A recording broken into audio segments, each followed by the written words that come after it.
ನಮ್ಮ ಕರ್ನಾಟಕದ ಇತಿಹಾಸ ನಾನು ಹೇಳೋದು. ಉಗ್ರಪ್ಪ ವರ್ಸಸ್ ರಾಣಿ ಸತೀಶ್ ಚುನಾವಣೆ ನಡೆದಾಗ 0.25 ಮತದಿಂದ ರಾಣಿ ಸತೀಶ್ ಗೆದ್ದಂಥದ್ದು. 1 ಓಟನೂ ಅಲ್ಲ, ಅರ್ಧ ಓಟನೂ ಅಲ್ಲ, 0.25 ಅಂದ್ರೆ ಕಾಲು ಓಟಲ್ಲಿ ಗೆದ್ದಂಥದ್ದು. ಅದರಿಂದ ಕ್ಯಾಲ್ಕುಲೇಷನ್ ಅಲ್ಲಿ ಸೆಕೆಂಡ್ ಪ್ರಿಫರೆನ್ಸ್ ಅದು ಇದೆಲ್ಲ ಇದೆಯಲ್ಲ, ಅದರಲ್ಲಿ ನಾವು ಗೆಲ್ತೇವೆ ಅಂತಕ್ಕಂಥ ವಿಶ್ವಾಸ ಇದೆ. ಅದಕ್ಕೋಸ್ಕರ ಅಭ್ಯರ್ಥಿಯನ್ನು ಹಾಕಿದ್ದಾರೆ. ಈಗ ದೇವೇಗೌಡರಿಗೆ ಟಿಕೆಟ್ ಸಿಗದೇ ಇರೋದು ಅಂದ್ರೆ ಮೈತ್ರಿ ಅಭ್ಯರ್ಥಿ ಆಗದೇ ಇರೋದು ಬಹಳ ಚರ್ಚೆ ನಡೀತಾ ಇದೆ ರಾಜಕಾರಣದಲ್ಲಿ. ಆಗ್ಲಿ ನಾನು ಹೇಳೋದು ನೋಡಿ, ಅವರಿಗೆ ಅವಕಾಶ ಕೊಡಬೇಕಾಗಿತ್ತು. ಇಳಿ ವಯಸ್ಸಿನಲ್ಲಿ ಅವರ ರಾಜಕೀಯ ಅಂತ್ಯ ಒಂದು ಸುಗಮ ರೀತಿಯಲ್ಲಿ ಆಗಬೇಕಾಗಿತ್ತು. ಇದು ಸುಗಮ ರೀತಿಯಲ್ಲಿ ಆಗಿದೆ ಅಂತೇಳಿ ಯಾರು ಬಯಸೋದಿಲ್ಲ. ಇದು ನಾನು ಹೇಳ್ತಕ್ಕಂಥದ್ದು ಅಂದ್ರೆ ಅದು JDS ಪಕ್ಷಕ್ಕೆ ಮಾಡಿರ್ತಕ್ಕಂಥ ಅವಮಾನ ಅಂತೇಳಿ ನಾನು ಭಾವಿಸಿದ್ದೇನೆ. ಆದರೂ ಕೂಡ ನಾವು ಅಲ್ಲೇ ಮಂತ್ರಿ ಆಗಿರಬೇಕು, ಇದ್ದೇ ಇರ್ತೀವಿ, ಅವ್ರು ಏನಾರ ಹೇಳಲಿ ಅಂತ ಇದ್ರೆ ಅದು ಅವ್ರಿಗೆ ಬಿಟ್ಟಂತ ವಿಚಾರ. ಮೈತ್ರಿ ಈ ಕಾರಣದಿಂದಾಗಿ ಏನಾದರೂ ಹೆಚ್ಚು ಕಮ್ಮಿ ಆಗೋ ಅವಕಾಶಗಳಿದಾವ? ರಾಜಕಾರಣದಲ್ಲಿ ಯಾವುದೇನ್ ಬೇಕಾದ್ರೂ ಆಗ್ಬೋದು. ಕಳೆದ ಬಾರಿ ಕಾಂಗ್ರೆಸ್ ಸಪೋರ್ಟ್ ಮಾಡಿ ಅವ್ರನ್ನ ಆಯ್ಕೆ ಮಾಡಿದ್ರಿ. ಹೌದು, ಕಾಂಗ್ರೆಸ್ ಇಂದನೇ ಆಗಿತ್ತು. ರಾಜ್ಯಸಭೆಗೆ ಪಾಪ ಅವರು ಜಾಸ್ತಿ ಆಗಿತ್ತು. ಅವರು ಲೆಕ್ಕ ಹಾಕಿರ್ಬೋದು. ದೇವೇಗೌಡರನ್ನ ಗೆಲ್ಲಿಸಿದವ್ರು ಕಾಂಗ್ರೆಸ್ನವರು ಬಂದು ನಮ್ಮ ಪರ ಮಾತಾಡ್ತಿದ್ರು. ಈಗ ನಾವು ಗೆಲ್ಸೋದೇನೋ ಅವ್ರ ಪರ ಮಾತಾಡ್ಬೋದು ಏನೋ ಅಂತೇಳಿ ಬಿಜೆಪಿ ಅವ್ರಿಗೆ ಏನಾದ್ರು ಅನುಮಾನ ಬಂದು ತಪ್ಪಿಸಿರ್ಬೋದು. Thank you.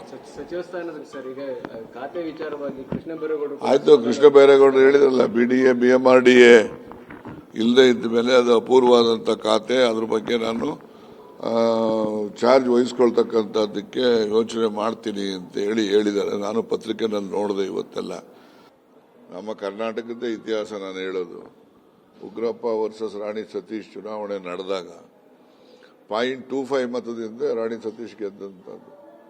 1 ಓಟನೂ ಅಲ್ಲ, ಅರ್ಧ ಓಟನೂ ಅಲ್ಲ, 0.25 ಅಂದ್ರೆ ಕಾಲು ಓಟಲ್ಲಿ ಗೆದ್ದಂಥದ್ದು. ಅದರಿಂದ ಕ್ಯಾಲ್ಕುಲೇಷನ್ ಅಲ್ಲಿ ಸೆಕೆಂಡ್ ಪ್ರಿಫರೆನ್ಸ್ ಅದು ಇದೆಲ್ಲ ಇದೆಯಲ್ಲ, ಅದರಲ್ಲಿ ನಾವು ಗೆಲ್ತೇವೆ ಅಂತಕ್ಕಂಥ ವಿಶ್ವಾಸ ಇದೆ. ಅದಕ್ಕೋಸ್ಕರ ಅಭ್ಯರ್ಥಿಯನ್ನು ಹಾಕಿದ್ದಾರೆ. ಈಗ ದೇವೇಗೌಡರಿಗೆ ಟಿಕೆಟ್ ಸಿಗದೇ ಇರೋದು ಅಂದ್ರೆ ಮೈತ್ರಿ ಅಭ್ಯರ್ಥಿ ಆಗದೇ ಇರೋದು ಬಹಳ ಚರ್ಚೆ ನಡೀತಾ ಇದೆ ರಾಜಕಾರಣದಲ್ಲಿ. ಆಗ್ಲಿ ನಾನು ಹೇಳೋದು ನೋಡಿ, ಅವರಿಗೆ ಅವಕಾಶ ಕೊಡಬೇಕಾಗಿತ್ತು. ಇಳಿ ವಯಸ್ಸಿನಲ್ಲಿ ಅವರ ರಾಜಕೀಯ ಅಂತ್ಯ ಒಂದು ಸುಗಮ ರೀತಿಯಲ್ಲಿ ಆಗಬೇಕಾಗಿತ್ತು. ಇದು ಸುಗಮ ರೀತಿಯಲ್ಲಿ ಆಗಿದೆ ಅಂತೇಳಿ ಯಾರು ಬಯಸೋದಿಲ್ಲ.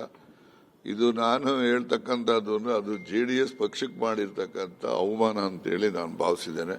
ಆದರೂ ಕೂಡ ನಾವು ಅಲ್ಲೇ ಮಂತ್ರಿ ಆಗಿರಬೇಕು, ಇದ್ದೇ ಇರ್ತೀವಿ, ಅವ್ರು ಏನಾರ ಹೇಳಲಿ ಅಂತ ಇದ್ರೆ ಅದು ಅವ್ರಿಗೆ ಬಿಟ್ಟಂತ ವಿಚಾರ. ಮೈತ್ರಿ ಈ ಕಾರಣದಿಂದಾಗಿ ಏನಾದರೂ ಹೆಚ್ಚು ಕಮ್ಮಿ ಆಗೋ ಅವಕಾಶಗಳಿದಾವ? ರಾಜಕಾರಣದಲ್ಲಿ ಯಾವುದೇನ್ ಬೇಕಾದ್ರೂ ಆಗ್ಬೋದು. ಕಳೆದ ಬಾರಿ ಕಾಂಗ್ರೆಸ್ ಸಪೋರ್ಟ್ ಮಾಡಿ ಅವ್ರನ್ನ ಆಯ್ಕೆ ಮಾಡಿದ್ರಿ. ಹೌದು, ಕಾಂಗ್ರೆಸ್ ಇಂದನೇ ಆಗಿತ್ತು. ರಾಜ್ಯಸಭೆಗೆ ಪಾಪ ಅವರು ಜಾಸ್ತಿ ಆಗಿತ್ತು. ಅವರು ಲೆಕ್ಕ ಹಾಕಿರ್ಬೋದು. ದೇವೇಗೌಡರನ್ನ ಗೆಲ್ಲಿಸಿದವ್ರು ಕಾಂಗ್ರೆಸ್ನವರು ಬಂದು ನಮ್ಮ ಪರ ಮಾತಾಡ್ತಿದ್ರು. ಈಗ ನಾವು ಗೆಲ್ಸೋದೇನೋ ಅವ್ರ ಪರ ಮಾತಾಡ್ಬೋದು ಏನೋ ಅಂತೇಳಿ ಬಿಜೆಪಿ ಅವ್ರಿಗೆ ಏನಾದ್ರು ಅನುಮಾನ ಬಂದು ತಪ್ಪಿಸಿರ್ಬೋದು. Thank you. ಸಚಿವ ಸ್ಥಾನದಲ್ಲಿ ಸರ್ ಈಗ ಖಾತೆ ವಿಚಾರವಾಗಿ ಕೃಷ್ಣ ಬೈರೇಗೌಡರು ಆಯ್ತು, ಕೃಷ್ಣ ಬೈರೇಗೌಡರು ಹೇಳಿದ್ರಲ್ಲ, BDA BMRDA ಇಲ್ಲದೆ ಇದ್ದ ಮೇಲೆ ಅದು ಅಪೂರ್ವವಾದಂಥ ಖಾತೆ, ಅದ್ರ ಬಗ್ಗೆ ನಾನು ಚಾರ್ಜ್ ವಹಿಸ್ಕೊಳ್ತಕ್ಕಂಥದ್ದಕ್ಕೆ ಯೋಚನೆ ಮಾಡ್ತೀನಿ ಅಂತ ಹೇಳಿದ್ದಾರೆ. ನಾನು ಪತ್ರಿಕೆನಲ್ಲಿ ನೋಡಿದೆ ಇವತ್ತೆಲ್ಲ.